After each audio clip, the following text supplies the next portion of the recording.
ನಮಸ್ಕಾರ ರೈತರೇ. ಇದು ನೋಡಿ, ನಾವು ಈ ಭತ್ತನ ಸೊಸಿ ಮಾಡಲಿಕ್ಕೆ ನಾವು ಸಾಲು ನಟ್ಟಿ ಮಾಡ್ತೀವಿ ಭತ್ತನ.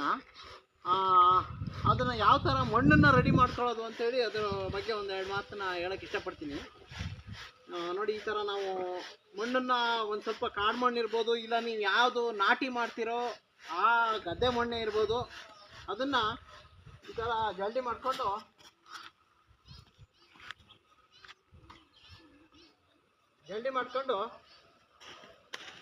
ಈ ಥರ ಕ್ವಾಲಿಟಿ ಈ ಥರ ಮಾಡ್ತೀವಿ.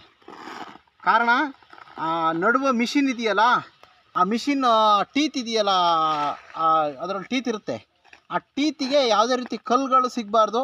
ಆ ಕಲ್ಲಲ್ಲಿ ಸಿಕ್ಕಿದಾಗ ನಾಟಿ ಗ್ಯಾಪ್ ಹೊಡೆಯುತ್ತೆ. ಆ ಕಾರಣಕ್ಕೋಸ್ಕರ ಈ ಮಣ್ಣನ್ನು ಈ ಥರ ಮೊದಲು ಜಲಿಸ್ಕೊಂಡು ಕ್ವಾಲಿಟಿ ಮಾಡ್ಕೋಬೇಕು. ನೀವು ಇದನ್ನು ಉಡಿಲಾರು ಉಯ್ಬೋದು, ಇಲ್ಲ ಇದನ್ನು ಗ್ರೌಟ್ ಮಾಡ್ಕೊಂಡಾರು ಉಯ್ಬೋದು. ಇದನ್ನ ನೆಕ್ಸ್ಟ್ ವೀಡಿಯೋದಲ್ಲಿ ತೋರಿಸ್ಕೊಡ್ತೀನಿ, ಕ್ವಾಲಿಟಿ ಭತ್ತ ಯಾವ ಥರ ಮಾಡೋದು ಅಂತ, ಆಮೇಲೆ ಉಯ್ಯೋದು ಯಾವ ಥರ ಅಂತ. ನಾವು ಈ ಥರ ಮಾಡ್ತೀವಿ. ಬಟ್ ನಮಗೆ ತುಂಬ ವರ್ಷದಿಂದ ಇದು ಸಕ್ಸಸ್ ಆಗಿದೆ. ನಾಟಿನೂ ಚೆನ್ನಾಗಿ ಬರುತ್ತೆ, ಒಳ್ಳೆ ಗದ್ದೆ ತಾನೇ ಹೊಡ್ತಾ ಬರುತ್ತೆ.